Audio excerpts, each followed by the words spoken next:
ყოფილი მინისტრები და ექს-სამხედრო მაღალჩინოსნები პარლამენტს ჩვენებებს აძლევენ. ბოლო 2 დღის ხდომების მსგავსად რეზონანსული აღმოჩნდა დღევანდელი მოსმენაც. პარლამენტის დროებითი საგამოძიებო კომისიის კითხვებს მამუკა ყურაშვილმა უპასუხა, რომელიც 2008 წლის ომის დროს სამშვიდობო ოპერაციების შტაბს ხელმძღვანელობდა. შეიძლებოდა თუ არა 2008 წელს საომარი მოქმედებების თავიდან აცილება, როდიდან დაიძაბა რეგიონში ვითარება, რატომ არ მოხდა მოსახლეობის დროულად გაყვანა, როგორი კოორდინაცია იყო ხელისუფლების პირველ პირებთან და ომის გაბზრდილი საფრთხეების ფონზე შემუშავდა თუ არა სათადარიგო გეგმა. ამ კითხვებს დღეს დაკითხული მოწმეების მხრიდან არაერთგვაროვანი პასუხები მოჰყვა. პარლამენტში მივიდა 2004-6 წლებში სახელმწიფო მინისტრი გოგა ხაინდრავაც, რომელმაც წინა ხელისუფლება სამშვიდობო პროცესების ხელშეშლის და ვითარების ხელოვნურად გამწვავების მცდელობებში დაადანაშაულა. მწვავე აღმოჩნდა ირაკლი ბათიაშვილის გამოსვლაც, რომელიც 2006 წელს კოდორში პრეზიდენტის მაშინდელი რწმუნებულის მიერ მოწყობილი ამბოხის ინტელექტუალური მხარდაჭერის ბრალდებით ციხეში აღმოჩნდა. კითხვა-პასუხის რეჟიმის დროს სხდომაზე სიტუაცია რამდენჯერმე გამწვავდა. როდის გახდა თქვენთვის ცნობილი, რომ ცხინვალმა დაიწყო ევაკუაცია? 1 აგვისტოს. გაერთიანებული შტაბი ჩავაყენეს საქმის ყურში. თქვენ როგორ წარმოგიდგენიათ? როდესია რომ განგაში უშუალების საბჭოს გარეშე, გენშტაბის გარეშე ამეტეხა და სახლებზე დამეკაკონი და რას მეკითხებით ვერ გავიგე. იმ დროს, როდესაც უკვე ცნობილი იყო კონფლიქტის ზონაში გართულებული ვითარება და როდესაც მოწინააღმდეგეს მოსახლეობის ევაკუაცია უკვე დაწყებული ჰქონდა. რატომ არ იზრუნა ამ მიმართულებით საქართველოს ხელისუფლებამ? ეს არის ერთ-ერთი მთავარი კითხვა, რომელიც კომისიის წევრებს თავად გენერალ მამუკა ყურაშვილის მოსმენამდე გაუჩინა. ან თუნდაც, რატომ არ მოახსენა პირადად მან გორში 7 აგვისტოს დაჭრილი ჯარისკაცის მოსანახულებლად ჩასულ სააკაშვილს ეს საკითხი. ყურაშვილი ამბობს, რომ შექმნილი ვითარების შესახებ მას დეტალური ინფორმაცია უკვე მიწოდებული ჰქონდა გენერალური შტაბისთვის და უკვე 7 აგვისტოს ღამით მის მიერ გაკეთებული განცხადებაც კონსტიტუციური წესრიგის აღდგენის ოპერაციის დაწყების თაობაზე ერთგვარი სიგნალიც იყო მოსახლეობისთვის. თქვენ რომ იმ მომენტში მოგეხსენებინათ თავარსარდისთვის, რომ ხალხის ევაკუაციაა სასწრაფოდ საჭირო. უფრო მეტი მსხვერპლი იქნებოდა თუ უფრო ნაკლები მოსახლეობის. გაზარალდებოდა, მაგრამ დახოცილები არიან ხეობაში, იქით არის, აი ცხინვალის იქით არის, გესმით, აი ამარაშენი ქურთა აჩაბეთი და იქ არის ერთი სასიცოცხლო გზა, ეს არის წვერიახოზე. მესმის, მაგრამ კითხვა არის ესეთი. ხალხის ევაკუაცია და ნაკლები იქნებოდა. რომც მე თქვა ევაკუაცია არ გაკეთდებოდაო, სწორად გავიგე? ეხ, იმიტომ რომ თანათავმჯდომარეების გადაწყვეტილება ჭირდებოდა, უნდა მოეწვიათ. იაკობაშვილი იყო მაშინ თანათავმჯდომარე, ჩამოძალებული იყო ცხინვალში, მოეწვიათ თათბირი და საერთო გადაწყვეტილება უნდა მიეღოთ, რომ ესეთი აღონიზება ჩატარებული. იაკობაშვილი ხშირად დადიოდა იქ? არა. ანუ არ იყო მისი მოვალეობა იქ ყოფნა? კარგად გვახსოვს მისი განცხადებები, SKK და არავითარი SKK არ იქნებაო და რამდენად დამაზიანებელი იყო თქვენი აზრით ეს განცხადება? ბატონო? კატასტროფული დამაზიანებელი. საკონტროლო კომისია არის, რომელიც არის ფორმატით შექმნილი, ეს არის მოსკოვი და დაგამისის ხელშეკრულებების საფუძველზე შექმნილი, სადაც მხარეებს თანათავმჯდომარეები ყავთ გამოყოფილი და ის არის უზენაესი საბუთი იქ ადგილზე, რომელიც მიიღება. აი მათ გარეშე წარმოუდგენელი არის. რას გულისხმობთ კონსტიტუციური წესრიგის აღდგენაში? კონსტიტუციური წესრიგის აღდგენა არის, ანუ იურისდიქციის აღდგენა ალბათ, ხო? იურისდიქციის აღდგენა და მოსახლეობის გამოყვანა ორი სხვადასხვა ამოცანაა, მაბატიეთ რა, ხა. ხო, ნუ თქვენზე უკეთ არავინ არ უნდა იცოდეს. ჩვენ ზევლის პოზიციაში გვიწევდა. თქვენ ხო ვიძახით, რომ არ მქონდა ევაკუაციის საშუალება. ეს სიგნალი იყო. მე ძალიან ასოცირებული ვიყავი კონფლიქტის ზონაში ყველაზე მეტად, ყველაფერთან და მოსახლეობა ჩემ განცხადებას ძალიან გულთან ახლოს იღებდა. ამითი მაინც შევეცადე და ეს სიგნალი იყო მოსახლეობის, რომ დაძრულიყო. ამის მერე უფრო დაიზრა ხალხი. სამხედრო საბრძოლო გადაწყვეტილებებში პოლიტიკური პირების ჩართულობა და პოლიტიკური ნიშნულის შეტანა პროცესებში. ეს კიდევ ერთი თემაა, რაზეც კომისიის წევრები გენერლის მოსაზრებებით დაინტერესდნენ. მით უმეტეს წლების წინ მის მიერვე საჯაროდ გაკეთებული განცხადებების ფონზე. ყურაშვილს კომისიის წევრებთან 7 აგვისტოს თავდაცვის სამინისტროში გამართული თათბირისა და სამხედრო გეგმის გახსენებაც მოუხდა. მათ შორის ისიც თუ რა დოზით და რა მიზნით იყვნენ ჩართული არა მხოლოდ საბრძოლო სამხედრო მოქმედებებში, არამედ გადაწყვეტილებების მიღების პროცესში შინაგან საქმეთა ყოფილი მინისტრი ვანო მერაბიშვილი და მისი ყოფილი მოადგილე. ხომ არ იყო ისე, რომ თქვენი სამშვიდობო სტატუსიდან გამომდინარე ნდობიანად გამოგიყენეს იმისთვის, რომ მოსახლეობას გონებოდა, რომ არაფერი ჯერ არ ხდება. კარგად დაფიქრდით, რას გეკითხებით და მიპასუხეთ სიმართლე. ხომ არ იყავით პოლიტიკოსების ხელში? ესე ვიტყვი. თქვენ მოსაზრებასაც აქვს საფუძველი. ჩემს მოსაზრებას აქვს საფუძველი.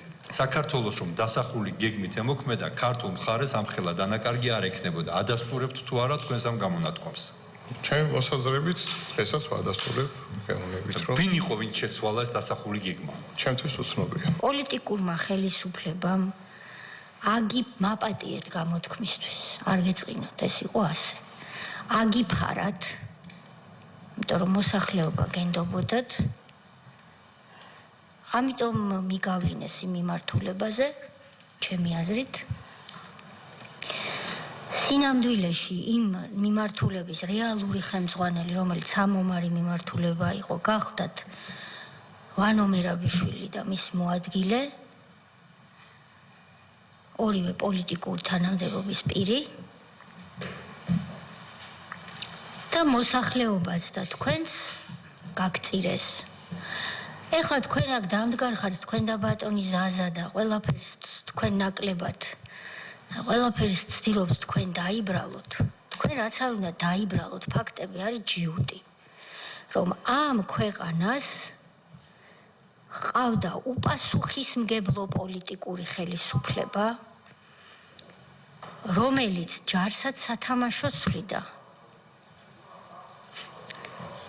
ქვეყანასაც, მის სუვერენიტეტსაც და საერთოდ არ აინტერესებდა იქ რა მსხვერპლი იქნებოდა. მთავარი იყო, რომ სააკაშვილს ერბინა თავისი ტრიბუნით ჟურნალისტების კოჰორტასთან ერთად და წარმოჩენილიყო ახალ დავით აღმაშენებლად. ვადასტურებ, რომ გიგი უგულავა ერეოდა სამხედრო ოპერაციებში. თქვენი სიტყვებია.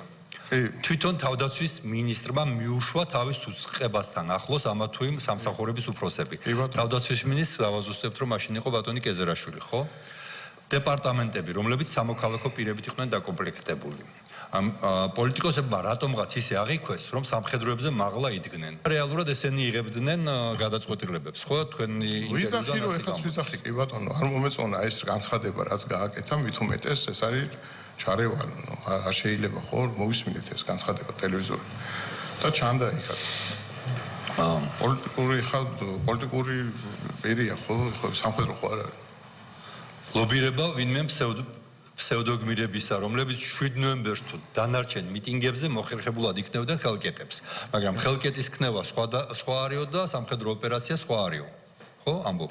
ვინ არიან ეს პირები, ვინც ხელკეტებს იქნებდნენ? ვინც იყო იმ პერიოდში ის დანიშნულება, ვისაც ფავორიტად მიიჩნევდნენ თავის. ნუ ხელკეტის ქნება მოდი ესე. ოპერატიული მეთაური ვიყავდათ, რომელიც ბევრი თქვენ ხო ატყოთ, აი არაფერი არ მაქვს. არც მე და არც ბატონო გენერალ გოგოვას ერთი ჯილდო არ აქვს მიღებული. არის ხარ მომას ეს ჯილდოები მიიღო და ეს ფავორიტები იყვნენ იგივე უგულავს იქნებოდა თუ სვის იგივეს. ვინ ცდილობდა სამშვიდობო პოლიტიკის ჩაშლას და ვინ იყვნენ ეგრეთ წოდებული ღამის მინისტრები? ეს უკვე ის საკითხებია, რომელზეც კომისიის ხდომაზე გოგა ხაინდრავა მისაუბრა, რომელიც 2004-2006 წლებში სახელმწიფო მინისტრად მუშაობდა კონფლიქტების მოგვარების საკითხში. ხაინდრავა ასახელებს კონკრეტულ სახელებსა და გვარებს, ვისი მიზანიც მისი თქმით არ ყოფილა მშვიდობა და არ ყოფილა სამშვიდობო პოლიტიკა. ზურაბ ჟვანიასთან ერთად ორჯერ მომიწია იმაში კრწანიში სამთავრობო რეზიდენციაში, სადაც გადასული იყო მიხეილ სააკაშვილი და სადაც ცხოვრობდა. ორჯერ გამომიარა ღამე ზურამ. მეც სურთაჭალაში ცხოვრობდი იქვე და ავედით და იქ დამხვდა ეგრეთ წოდებული ღამის მთავრობა. სააკაშვილი, მერაბიშვილი, ადეიშვილი, ოქრუაშვილი, ბოკერია, ერთხელ მახსოვს ბარამიძეც იყო ერთ-ერთ შემოქმედრაზე.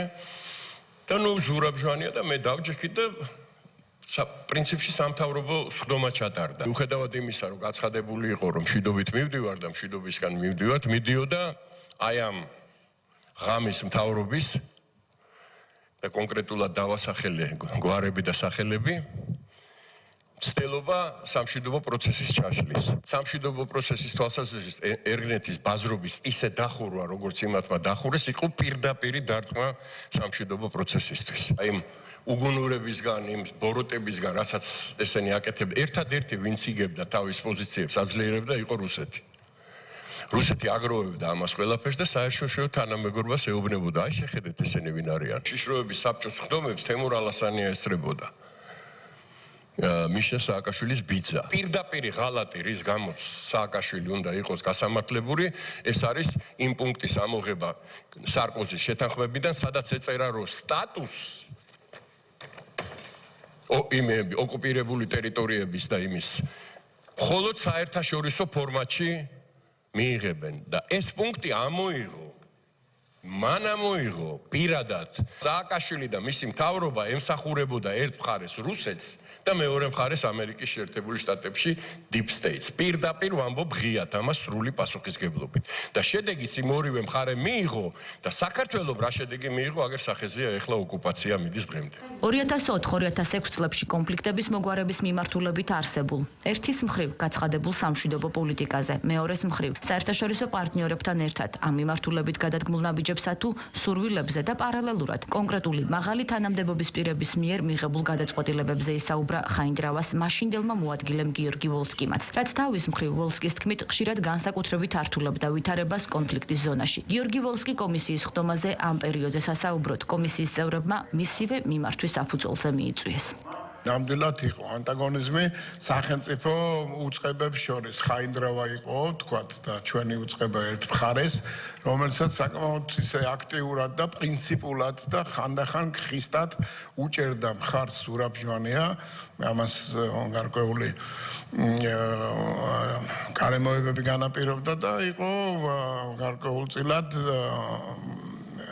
მინისტრების მაგრამ არა მარტო მინისტრების სააკაშვილის ხედვები ამ საკითხთან დაკავშირებით, რომელიც ხშირ შემთხვევაში პრემიერ-მინისტრის ხედვებს არ ემთხვეოდა. დობის ფაქტორი არის მთავარი წარმმართველი ძალა, რომელმაც ფუნდამენტი უნდა შექმნას შემდგომი სრულმასშტაბიანი პოლიტიკური მოგვარებისათვის. ამ საკითხთან მიმართებაში ვამზადებდით დოკუმენტს. ამას მოვანდომეთ გარკვეული თვეები და აი ამ პროცესში ვართ, როდესაც 2004 წლის მაისში დაიწყო ეგრეთ წოდებული ჰუმანიტარული შტურმი ცხინვალზე. ანუ არ არსებობს ცხინვალის დე-ფაქტო ხელისუფლება და პრეზიდენტის საჩუქრებით, სააკაშვილის საჩუქრებით დაიტვირთა მანქანები და ცხინვალის მიმართულებით წავიდა რასაკვირველი ამას დიდი აჟიოტაჟი მოყვა.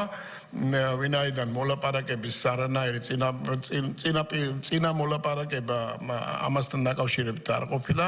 შემდეგ არ შეუშვეს იქ მანქანები, ქართულ სოფლებში რამოდენიმე მანქანა შევიდა, მაგრამ ამან გამოიწვია ძალიან დიდი დაძაბულობა. საბაჟო პოლიციის შეყვანის ოპერაცია დაიწყო მოულოდნელად, აბსოლუტურად და განგაშის რეჟიმით დაიწყო საპოლიციო ძალების მობილიზება, რათა შესულიყვნენ და ეს საბაჟო დაეცვათ ერგნეთის ტერიტორიაზეა ლაპარაკი, ამანაც უშველებელი გამოიწვია აჟიოტაჟი და რასაკვირველი აქაც ძალიან დიდი ძალისხმევა დაჭირდა ჩვენ დასავლელ კოლეგებს მათ შორის რასაკვირველია წინააღმდეგ შემთხვევაში ამას ვერც გავართმევდით თავს კოდორის ხეობაში განვითარებულ პროცესებზე ისაუბრა ირაკლი ბათიაშვილმა, რომელიც 2006 წელს ყოფილმა ხელისუფლებამ შეიარაღებული დაჯგუფება მონადირის ხელმძღვანელისთვის ინტელექტუალური მხარდაჭერის ბრალდებით დააკავა. საუბარია კოდორის ხეობაში ემზარ კვიციანის ხელმძღვანელობით მოქმედ ჯგუფზე. ბათიაშვილი დარწმუნებულია, რომ შეიარაღებული ჯგუფის დაშლის შედეგად, რომელშიც მთავარი როლი მისი თქმით ვანო მერაბიშვილმა და ირაკლი ოქრუაშვილმა შეასრულეს, ფაქტობრივად სრულიად დაუცველი დარჩა ხეობა, რამაც 2008 წლის აგვისტოში ოკუპანტს ხეობის უბრძოლველად დაკავების შესაძლებლობა მისცა. მონადირის ბატალიონს თელ კოდორის ხეობის ადგილობრივ მოსახლეობასთან ერთად ქონდა გადამწყვეტი წვლილი სწორედ კოდორის ხეობის შენარჩუნებაში. ეს იყო პირდაპირი მოღალატეობრივი ქმედება და გადაწყვეტილება ხელისუფლების მხრიდან. ამას მხოლოდ საკუთარი ქვეყნის მტერი თუ გააკეთებს, რომ განაიარაღოს საკუთარი მოსახლეობა ოკუპირებული ტერიტორიის ერთადერთ სტრატეგიულად მნიშვნელოვან რეგიონში, რომელსაც შენ აკონტროლებ და რომელიც ჯერ კიდევ ოკუპირებული არ არის. აგვისტოს ომში რუსეთი მიზნად ისახავდა, რა თქმა უნდა, შემოჭრას ერთი მხრივ. სწორედ ცხინვალის რეგიონიდან და ცხინვალის რეგიონის და შიდა ქართლის ტერიტორიის, ასე ვთქვათ, აღებას. მას სჭირდებოდა მაპროვოცირებელი საბაბი და ეს მიცა მაშინ, ასე ვთქვათ, მაშინდელმა ხელისუფლებამ. მაგრამ ასევე სტრატეგიულად მნიშვნელოვანი რუსეთისთვის უკვე დიდი ხანია სტრატეგიულად მნიშვნელოვანი იყო, რომ როგორმე აეღო აი ეს კოდორის ხეობა, რომელიც იყო ერთადერთი სოლივით შეჭრილი აფხაზეთის ოკუპირებულ ტერიტორიაზე. ამიტომ მის რუსეთისთვის რა იყო აუცილებელი სასიცოცხლოდ? პირველი მოსახლეობის განიარაღება, მეორე ჭირდებოდათ საბაბად, რომ ცეცხლის შეწყვეტას ჩვენ კი არ ვარღვევთ ხელშეკრულებას 94. ეს უკვე დარღვეულია ქართული მხარის მიერ, აი ეს ჭირდებოდათ, ეს ორი რამ და ეს ორი წინა პირობა, რომ იტყვიან საჩუქრად მიართვა 2006 წელს მაშინდელმა ხელისუფლებამ, სააკაშვილის ხელისუფლებამ, რუსებმა და სეპარატისტებმა 2008 წლის აგვისტოში კოდორის ხეობა აიღეს ყოველგვარი წინააღმდეგობის გარეშე. ამხელა ძალა იდგა იქ მთელი მეხუთე ბრიგადა, მთელი დანაყოფები, უზარმაზარი შეიარაღება. ესე იგი ყველაფერი ეს ჩატოვეს იქა და ისე რომ აქეთა მხრიდან ერთი ტყვი არ გასროლილა, ესე ხონჩით მიართვეს ტერს კოდორის ხეობა. არა მხოლოდ განაიარაღეს, რამდენი ადამიანი დაიჭირეს შეთითხნილი ბრალდები. რა თქმა უნდა, ძალიან კი. ზოგს აბრალებდნენ მაგალითად, რომ ტრეფიკიორები იყვნენ. სამავანჭურას და ამ ოპერაციას ოფიციალურად ხელმძღვანელობდა ორი პირი, ხო? მთავარი იყო ირაკლი ოქრუაშვილი, რომელიც იყო მაშინ თავდაცვის მინისტრი, ვინაიდან ის მისი ხელმძღვანელობის ქვეშ იყო ეს საჯარისო მთელი დანაყოფები და მეორე მხრივ ვანო მერაბიშვილი. 2008 წლის აგვისტოს ომამდე არსებული პოლიტიკური ვითარება და ამ მიმართულებით მიღებული პოლიტიკური გადაწყვეტილებები არის საკითხი, რასაც დროებითი საგამოძიებო კომისია მესამე დღეა იკვლევს. კომისიის წევრებმა 3 დღის განმავლობაში მოусმინეს როგორც ყოფილ პოლიტიკური თანამდებობის პირებს, ისე ყოფილ სამხედრო მაღალჩინოსნებს. კომისიაზე მისვლა არის რვა ირაკლი ოქრუაშვილმა, რის გამოც მისი საქმე უკვე მთავარ პროკურატურაშია გადაგზავნილი.